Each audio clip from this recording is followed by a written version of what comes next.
Papa?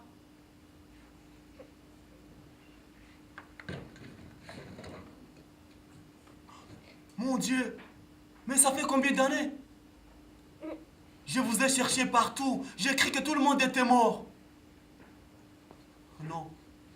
Il faut que ce moment dure. Qu'il dure le plus longtemps possible. On écourte toujours trop vite le temps de retrouvailles. Et puis, nous ne sommes pas seuls. Il faut d'abord qu'ils sachent. Que tout le monde sache. Tu te souviens? Toute la famille était là. C'était ce fameux soir, la dernière fois que l'on s'est vu. Le soir des marionnettes. Les enfants, nous sommes tous réunis pour écouter des histoires. D'habitude, c'était grand-père qui le racontait. Mais comme il n'est plus là, je vais le faire. Mais ce soir, j'ai une surprise. Qu'est-ce que c'est? Qu'est-ce que c'est? Oui, qu'est-ce que c'est? Oh, dis calme. Ce soir, j'ai apporté des marionnettes. Papa, tu te souviens d'Edgy? Mon ami, il était passé ce soir-là. Lui non plus, tu ne l'as jamais revu. Avec le bruit de la pluie, c'est à peine si on attendait le camion s'arrêter derrière nous.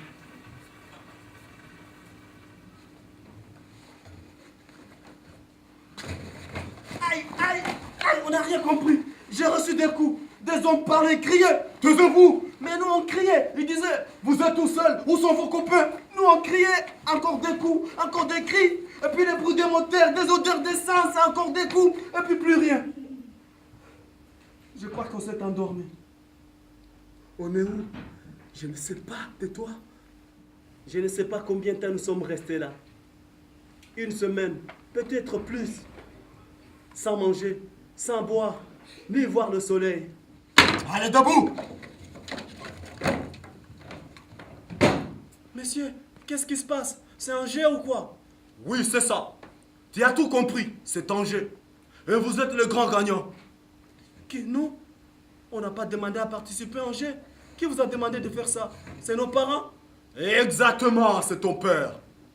C'est lui qui t'a inscrit et les autres aussi. Tiens, c'est même lui qui nous a donné tout ça. Pour vous. Dans ce jeu que vous allez jouer, vous êtes des soldats.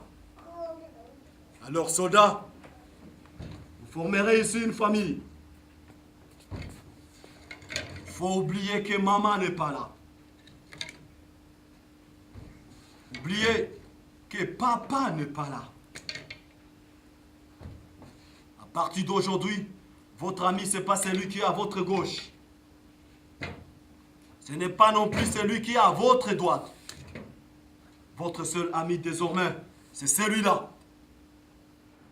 Allez, maintenant nous allons commencer l'entraînement. L'entraînement a duré 3 semaines. C'était dur. On avait du mal à suivre. Il nous faisait faire des tas de choses. Courir, ramper, rouler au sol, tirer. Et le soir, on s'écroulait. Il y a des boîtes pour chacun d'entre vous.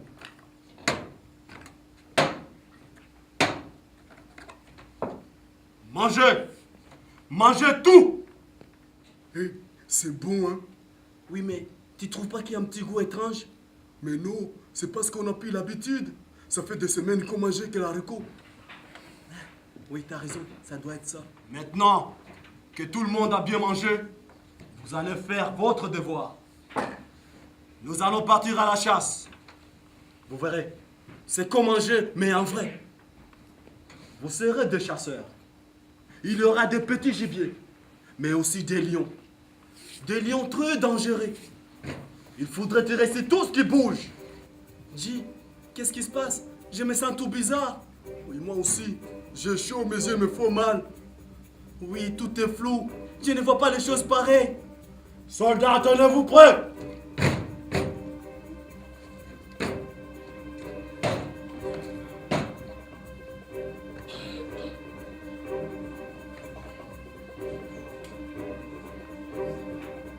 À mon commandement!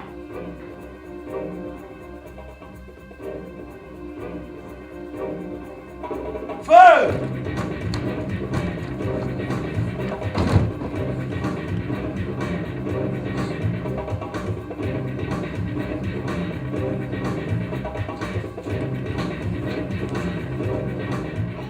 Dis, qu'est-ce qui s'est passé? Je ne me souviens plus. Je ne sais pas, je ne comprends pas. Mais qu'est-ce qu'on a fait? Et à chaque fois, c'était pareil. On revenait, on se souvenait à peine de ce qui s'est passé. J'ai l'impression qu'il y en a qui complotent ici. Souvenez-vous bien que votre seule famille est ici. Si vous la quittez, vous trahissez la famille. Et les traîtres peuvent vite devenir des gibiers. Personne n'était capable de dire exactement ce qui se passe pendant la chasse. Mais moi, j'étais certain que c'était la nourriture des boîtes de conserve qui provoquait ça. Alors un jour, je n'ai pas mangé. Là, j'ai vu la vérité. Je n'arrive pas à y croire. Des gens qui couraient, des hommes, des femmes, des enfants. Des hurlements, le vacarme, des tirs. Mes camarades avec des yeux de fou. Et Jim, mon ami, mon petit frère, je ne le reconnaissais pas. Il tirait, il tirait. On aurait dit que ça me faisait plaisir. Toi, tu m'as l'air d'être en dur. On va voir ça. Tu vas manger ta boîte et tu vas retourner chasser. Mais seul, tout seul. Personne n'ira avec toi. Et là, on verra si tu es vraiment en dur. Je voyais bien que c'était pas comme l'habitude. Que ces lions n'étaient pas les mêmes. Ils étaient plus gros, plus féroces. Mais je devais rester. Finir ma mission. Alors toi, tu es vraiment dur. Tu mérites même d'être chef. Attends. Comme récompense, je te nomme chef des petits soldats. Mais je compte sur toi. J'espère que cette fois-ci, tu n'auras plus envie de nous trahir. Dis, c'est plus possible. Il faut partir d'ici. Pour aller où, H? Rentrer chez nous, retrouver nos familles. Mais c'est ici chez nous. Elle est ici, la famille. Non, pas eux, pas ça. Notre vraie famille, papa, maman, nos frères et sœurs. Alors une nuit, pendant que tout le monde dormait, on est parti.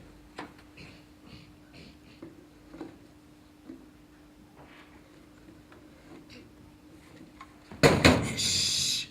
H, j'ai trop peur. Je ne peux plus avancer. Mais tu as peur de quoi? Il faut continuer. Mais on ne sait même pas où on va. On va tomber sur des militaires, ils vont nous tuer.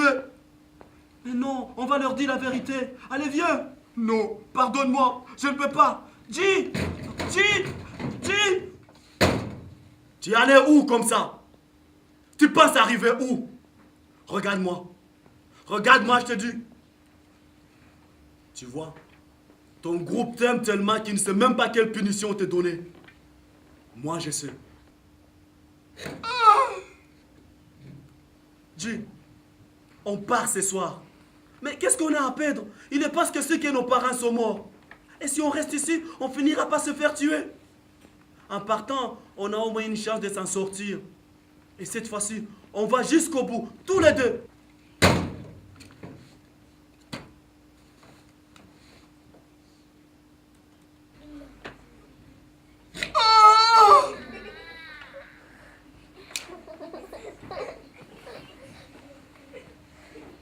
C'est la dernière chance que je te laisse. Si tu arrives à guérir cette plaie et que tu tentes de partir encore, tu es mort. Au bout de 2 semaines, la blessure n'était pas guérie. J'avais mal, mais j'étais toujours décidé. Alors, je suis parti.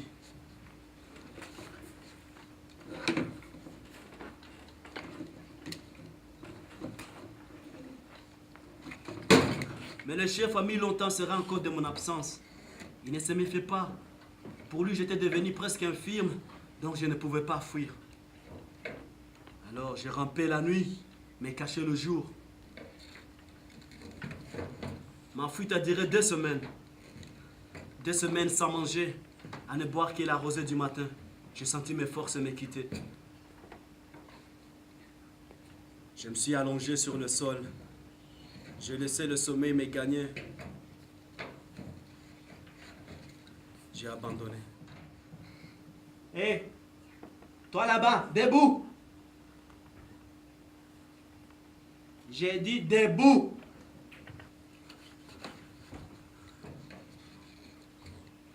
C'était la frontière.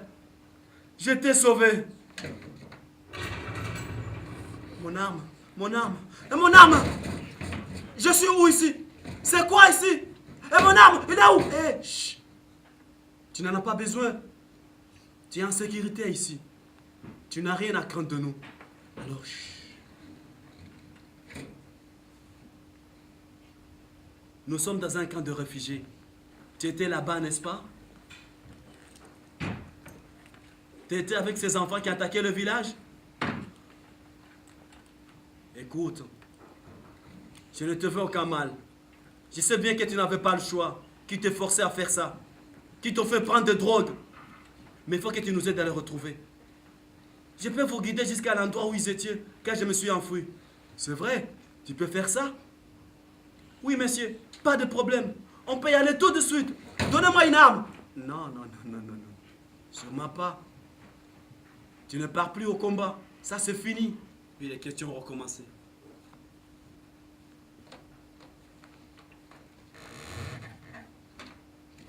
Comment tu t'appelles? H. Combien de villages avez-vous attaqué? Je ne sais pas. Je ne me souviens plus. Qu'est-ce qui t'a poussé à fuir? Pourquoi tu t'es évadé? Parce que je voulais revoir ma famille, mes amis, ma maison. Et puis je voulais arrêter ça. H. Je vais te raconter une histoire, celle de H. Le garçon qui n'avait plus de famille. Il était désespéré. Il pensait que personne ne pouvait le comprendre. Alors il ne parlait à personne et personne ne lui parlait. Il se racontait des histoires à lui-même pour passer le temps, pour se sentir moins seul et surtout pour ne rien oublier. Ni sa mère, ni son père, ni ses amis, ni sa famille. H. Pour que nous soyons toujours vivants, il faut continuer de penser à nous. Il ne faut pas nous oublier. Dans ce cas, tu ne seras jamais seul. Hey, salut, moi c'est G. Hey, H, viens voir. Hey, H, suis son abrrr. Et c'est comme ça que j'ai commencé. Sur tes conseils, papa. Ces conseils que tu m'avais donnés en rêve, ça faisait rire les enfants. Souvent, je me suis dit qu'ils étaient sûrement les survivants du village que j'avais attaqué. Parfois, j'ai eu peur qu'ils me reconnaissent, qu'ils veulent se venger. Souvent, j'ai eu honte. Tout ce que je pouvais faire, c'était ça. Leur raconter des histoires, continuer à le faire rire, qu'ils oublient un peu leur malheur, qu'ils puissent penser à autre chose, qu'ils puissent imaginer peut-être avoir un avenir. Moi, ça m'a permis petit à petit de construire ma famille, pour ne plus être seul, pour continuer à vous faire vivre dans mes spectacles, que vous ne tombiez pas dans l'oubli. Ça fait maintenant plus que 20 ans que c'est arrivé. En 20 ans que je n'ai jamais parlé. Comment raconter ça? Comment faire comprendre? Comment décrire sans déformer? On ne comprend que ce qu'on connaît. Alors pour me comprendre, il fallait quelqu'un qui me connaisse. Et te voilà. Tu reviens au bon moment, juste à temps. Parce que pour parler du passé, il faut être sûr d'avoir un avenir.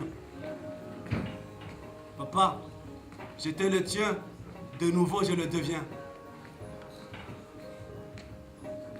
Et aujourd'hui, moi aussi je peux te présenter le mien. Mon père, maintenant tu es grand-père.